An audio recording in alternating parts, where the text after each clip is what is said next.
வணக்கம். இன்றைய முக்கிய நிகழ்வுகள். ஏனாம் பிராந்தியத்தில் பிடிக்கப்பட்ட அரிய வகை புலாசா மீன். 2 மீன்கள் 57,000 ரூபாய்க்கு ஏலம் போனதால் மீனவர்கள் மகிழ்ச்சி. புதுச்சேரி அரசு சார்பில் அறிவிக்கப்பட்ட நல்லாசிரியர் விருது பெற உள்ள ஒரே அரசு தொடக்கப்பள்ளியை சேர்ந்த தலைமை ஆசிரியர் மற்றும் ஆசிரியருக்கு வாழ்த்து தெரிவித்த சக ஆசிரியர்கள். சோலை நகர் தெற்கு வடக்கு பகுதியில் கிடப்பில் போடப்பட்ட தூண்டில் முள் வளைவு அமைக்கும் பணியை மீண்டும் தொடங்க வேண்டும். திமுக முன்னாள் எம்எல்ஏ நந்தா சரவணன் தலைமையில் மீனவர்கள் முதலமைச்சரிடம் மனு. விபத்து மற்றும் குற்ற சம்பவங்களை கண்காணிக்க அரியாங்குப்பம் 4 முனை சந்திப்பில் அதிநவீன சிசிடிவி கேமராக்கள். அனைத்து வியாபாரிகள் சங்கம் சார்பில் காவல்துறையினரிடம் வழங்கப்பட்டது. இனி விரிவான நிகழ்வுகள். புதுச்சேரி ஏனாம் பிராந்தியத்தில் பிடிக்கப்பட்ட அரிய வகை 2 புலாசா மீன்கள் 57,000 ரூபாய்க்கு ஏலம் போனது. ஏனாம் மீனவர்களால் மீன்களின் ராஜா என்று அழைக்கப்படும் புலாசா மீன்கள் அதிக விலைக்கு ஏலம் போனதால் மீனவர்கள் மகிழ்ச்சி அடைந்துள்ளனர். புதுச்சேரியின் ஏனாம் பிராந்தியம் ஆந்திர மாநிலம் கோதாவரி ஆற்று பகுதியில் உள்ளது. கடலும் ஆறும் சேர்ந்த பகுதியில் மீனவர்கள் வலையில் ஆந்திர மக்கள் உண்ணும் அரிய வகை மீன் புலாசா பிடிபடும். மீன்களின் ராஜா என இம்மீன்கள் அழைக்கப்படுகின்றன. அதிக சுவையும் புரத சத்துக்களும் கொண்ட இந்த மீன் பிடிபடும் போது ஏலம் விடப்படும். அதிக விலைக்கு ஏலம் எடுப்பவர்கள் பாராட்டப்படுவார்கள். இந்நிலையில் இன்று ஏனாமில் 2 புலாசா மீன்கள் பிடிபட்டன. 1 கிலோ 500 கிராம் எடை கொண்ட பெண் புலாசா மீன் 29,000 ரூபாய்க்கு ஏலம் போனது. அதே போல 1 கிலோ 400 கிராம் எடை கொண்ட ஆண் புலாசா மீன் 28,000 ரூபாய் விலைக்கு ஏலம் போனது. எப்பொழுதும் இந்த அரிய வகை மீன் விலை அதிக அளவில் விற்கப்படும். அதே போல இன்று பிடிப்பட்ட 2 புலாசா மீன்களும் அதிக விலைக்கு விற்கப்பட்டதால் மீனவர்கள் மகிழ்ச்சி அடைந்தனர். புதுச்சேரி அரசு சார்பில் அறிவிக்கப்பட்ட நல்லாசிரியர் விருது பட்டியலில் தேர்வு செய்யப்பட்டுள்ள ஒரே அரசு தொடக்கப்பள்ளியில் பணிபுரியும் ஆசிரியர் மற்றும் தலைமை ஆசிரியருக்கு பள்ளி பராமரிப்பு குழுவினர் பழங்கள் மற்றும் இனிப்புகள் வழங்கி பொன்னாடை போர்த்தி வாழ்த்து தெரிவித்தனர். ஒவ்வொரு ஆண்டும் ஆசிரியர் தின விழாவையொட்டி புதுச்சேரி அரசு சார்பில் சிறந்த ஆசிரியர்கள் தேர்வு செய்யப்பட்டு அவர்களுக்கு டாக்டர் ராதாகிருஷ்ணன் விருது, முதலமைச்சரின் சிறப்பு விருது, கல்வி அமைச்சர் விருது ஆகியவை வழங்கி கௌரவித்து வருகிறது. அந்த வகையில் இந்த ஆண்டு ஆசிரியர் தினத்தையொட்டி நல்லாசிரியர் விருது பெறவுள்ள ஆசிரியர்களின் பெயர் பட்டியலை புதுச்சேரி கல்வித்துறை வெளியிட்டுள்ளது. அவர்களுக்கு நாளை மாலை நடைபெறவுள்ள ஆசிரியர் தின விழாவில் துணைநிலை ஆளுநர் கைலாஷ்நாதன், முதலமைச்சர் ரங்கசாமி ஆகியோர் விருது வழங்கி கௌரவிக்க உள்ளனர். புதுச்சேரியில் அறிவிக்கப்பட்ட 21 நல்லாசிரியர் விருதுக்கு தேர்வானவர்களில் ஒரே பள்ளியை சேர்ந்த தலைமை ஆசிரியர் மற்றும் ஆசிரியர் ஆகியோர் இடம்பெற்று அசத்தியுள்ளனர். வெறும் புத்தகங்களில் இருக்கும் பாடத்தை படிக்க வைக்காமல் மாணவர்களின் எளிதில் புரிந்து கொள்ளும் வகையில் நடனம், அசைவுகள் மூலம் மாணவர்கள் மனதில் பதியும் வகையில் வித்தியாசமான கல்வி முறையை பின்பற்றி மாணவர்களுக்கு கற்பித்து வருகின்றனர்.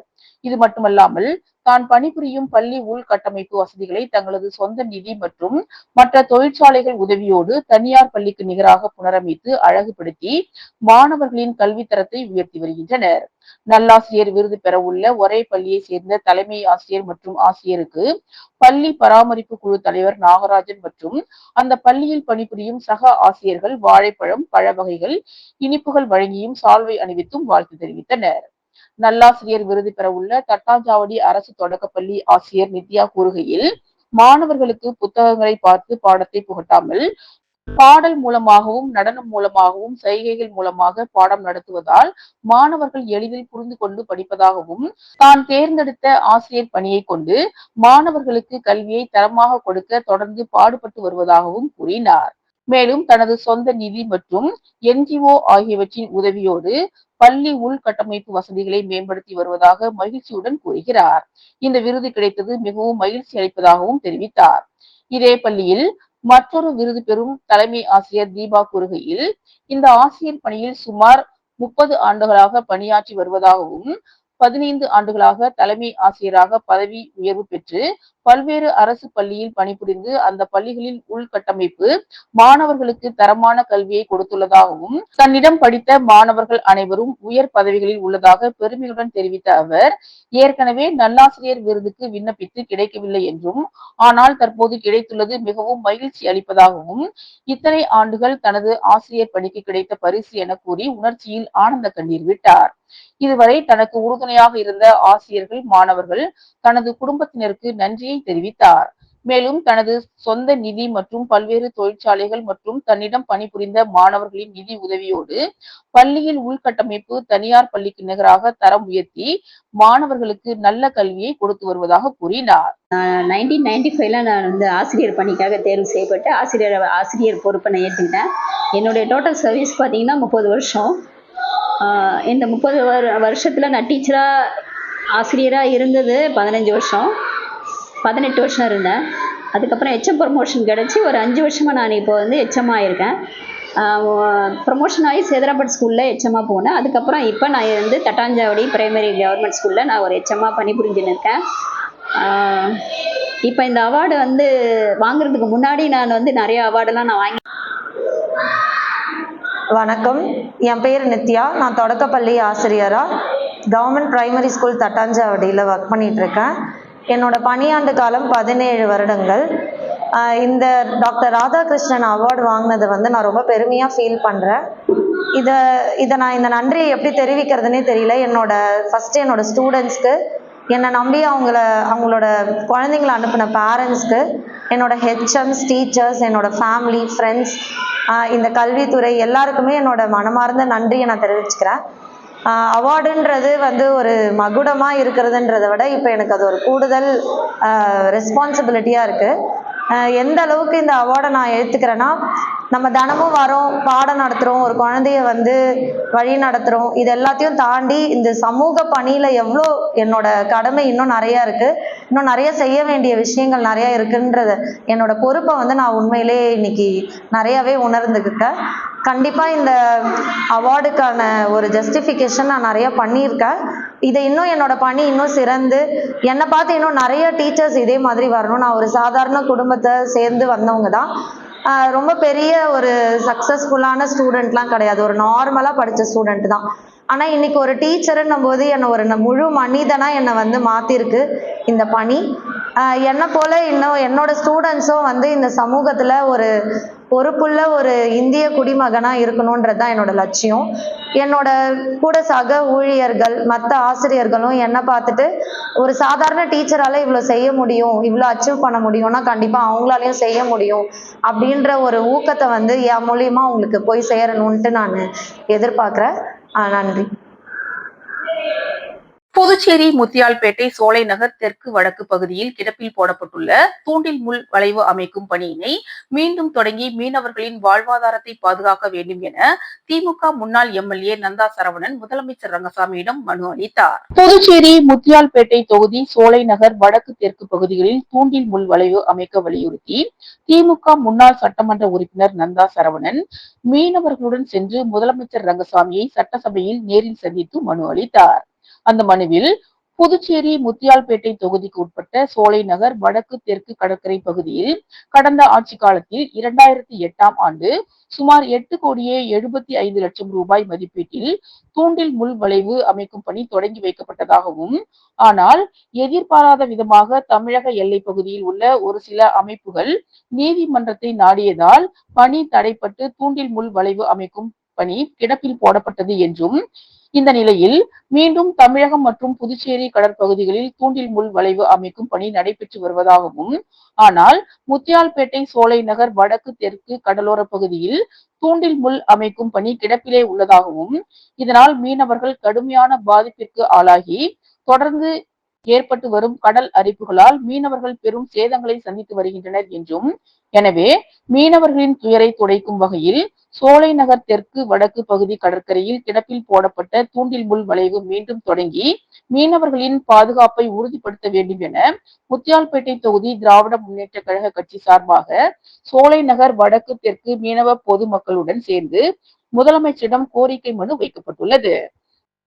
இதனை பரிசீலனை செய்து விரைவில் நடவடிக்கை எடுப்பதாக முதலமைச்சர் உறுதியளித்தார்.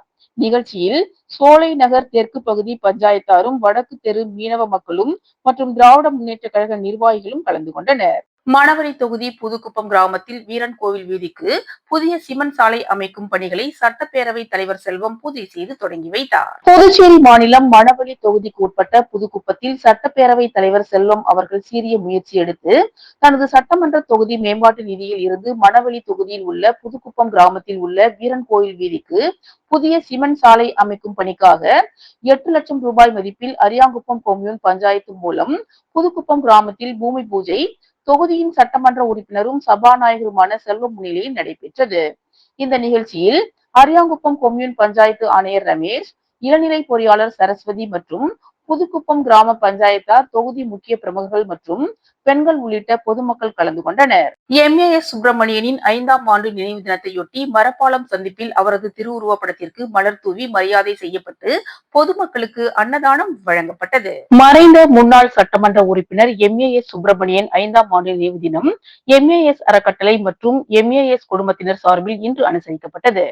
முதலியார்பேட்டை மரப்பாலம் சந்திப்பில் அமைந்துள்ள MA சண்முகம் அவர்களின் திருவுருவ சிலை சதுக்கத்தில் MAS சுப்பிரமணியன் அவர்களின் திருவுருவ படத்திற்கு மலர் தூவி மரியாதை செலுத்தப்பட்டு நினைவேந்தல் நிகழ்ச்சி நடைபெற்றது. அதனைத் தொடர்ந்து பொதுமக்களுக்கு அன்னதானம் வழங்கப்பட்டது. இதில் MAS குடும்பத்தினர் கலந்து கொண்டு அவரது படத்திற்கு மரியாதை செலுத்தினர். அதிநவீன CCTV கேமராக்கள் மூலம் விபத்து மற்றும் குற்ற சம்பவங்களை கண்காணிக்க அனைத்து வியாபாரிகள் சங்கங்கள் மூலம் CCTV கேமராக்கள் காவல்துறையினரிடம் வழங்கப்பட்டது. அரியாங்குப்பம் பகுதி மக்களின் நலனுக்காகவும் பொதுமக்களின் பாதுகாப்பிற்காகவும் அரியாங்குப்பம் அனைத்து வியாபாரிகள் சங்கத்தின் சார்பாக அரியாங்குப்பம் சிக்னலில் 4 புறமும் அதிநவீன தொழில்நுட்பம் கொண்ட CCTV கண்காணிப்பு கேமராக்கள் நிறுவப்பட்டு அதனை காவல்துறை வசம் ஒப்படைக்கும் நிகழ்ச்சி நடைபெற்றது. இந்நிகழ்ச்சியில் சிறப்பு விருந்தினர்களாக புதுச்சேரி வணிகர்கள் கூட்டமைப்பின் தலைவர் சிவசங்கர் MLA, அரியாங்குப்பம் சட்டமன்ற உறுப்பினர் பாஸ்கர், புதுச்சேரி தெற்கு பிரிவு போக்குவரத்து காவல் கண்காணிப்பாளர் பக்தவச்சலம், புதுச்சேரி தெற்கு பிரிவு சட்டம் ஒழுங்கு காவல் கண்காணிப்பாளர் செல்வம், ஆய்வாளர்கள் ஆறுமுகம், தன்வந்திரி புதுச்சேரி வணிகர் கூட்டமைப்பின் தலைவர் பாபு, அரியாங்குப்பம் அனைத்து வியாபாரிகள் சங்கத்தின் தலைவர் ராமபுத்திரன், செயலாளர் சந்துரு, பொருளாளர் சீதாராமன், கௌரவ தலைவர் நரேஷ்குமார் ஆகியோர் கலந்து கொண்டு கண்காணிப்பு கேமராவை துவக்கி வைத்து சிறப்புரையாற்றினர். இந்நிகழ்ச்சியில் அரியாங்குப்பம் பகுதியை சேர்ந்த வியாபாரிகள் மற்றும் பொதுமக்கள் திரளாக கலந்து கொண்டனர். நிகழ்ச்சிக்கான ஏற்பாடுகளை அரியாங்குப்பம் அனைத்து வியாபாரிகள் சங்கத்தின் நிர்வாகிகள் சிறப்பாக செய்திருந்தனர். புதுச்சேரி அரசின் கல்வீடு கட்டும் திட்டத்தின் மூலம் வழங்கப்படும் அரசாணையை சபாநாயகர் செல்வம் தனது தொகுதியை சேர்ந்த பயனாளிகளுக்கு வழங்கினார். புதுச்சேரி அரசு குடிசை மாற்று வாரியம் மூலம் பெருந்தலைவர் காமராஜர் கல்வீடு கட்டும் திட்டத்தின் கீழ் 15 ஆண்டுகளுக்கு முன்பு விண்ணப்பித்த மணவெளி சட்டமன்ற தொகுதியை சேர்ந்த 24 நபர்களுக்கு 2வது மற்றும் 3வது தவணை தொகையாக மொத்தம் 7,60,000 ரூபாய் மானிய தொகைக்கான அரசாணைகளை சட்டப்பேரவை தலைவர் செல்வம் வழங்கினார். இந்நிகழ்ச்சியில் குடிசை மாற்று வாரிய இளநிலை பொறியாளர் உதயகுமார், கள ஆய்வாளர் மில்கிஸ் தாஸ் மற்றும் அப்பகுதி முக்கிய பிரமுகர்கள் கிருஷ்ணமூர்த்தி ரெட்டியார், மாவட்ட தலைவர் சுகுமாரன், தொகுதி தலைவர்கள் லட்சுமிகாந்தன், பொதுக்குழு உறுப்பினர் தட்சிணாமூர்த்தி, சக்திபாலன், மாவட்ட துணைத் தலைவர் மணிகண்டன், ஆண்டியார்பாளையம் ராஜா, நடராஜன், தினகரன், திருமால், சசி, CS குமரன், குமாரசாமி, பிரபு, சரவணன், சகாயராஜ் உள்ளிட்டவர்கள் உடனிருந்தனர். புதுச்சேரியில் வானில் தோன்றிய மர்ம ஒளி வட்டமிட்டு சுழன்றதால் பொதுமக்கள் பீதி அடைந்துள்ளனர். புதுச்சேரியில் வானில் திடீரென தோன்றிய 5க்கும் மேற்பட்ட மர்ம ஒலிகள் வட்டமிட்டு சுழன்றுள்ளது. அதன்படி புதுச்சேரி ரோடியர்பேட் பகுதியில் இரவு பணி முடித்து வந்த அசேன் என்ற இளைஞர் தனது வாகனத்தை அவரது வீட்டின் அருகில் நிறுத்திய போது வானில் அதிகப்படியான வெளிச்சத்துடன் 5க்கும் மேற்பட்ட ஒலிகள் வானில் வட்டமிட்டபடி சுற்றி வந்துள்ளது. இதனை கண்ட அவர் தனது செல்போனில் வீடியோவாக பதிவு செய்துள்ளார். மேலும் உடனடியாக அருகில் இருந்தவர்களை அழைத்து காண்பித்த போது அனைவரும் இந்த ஒளி வெளிச்சத்தை கண்டு ஏலியனாக இருக்கலாம் அல்லது மேக வெடிப்பு ஏற்பட போகிறதோ என பீதியடைந்தனர். இந்நிலையில் சுமார் 2 நிமிடம் வானில் வட்டமிட்ட ஒளி திடீரென மறைந்தது. இது தற்போது புதுச்சேரியில் பரபரப்பை ஏற்படுத்தியுள்ளது.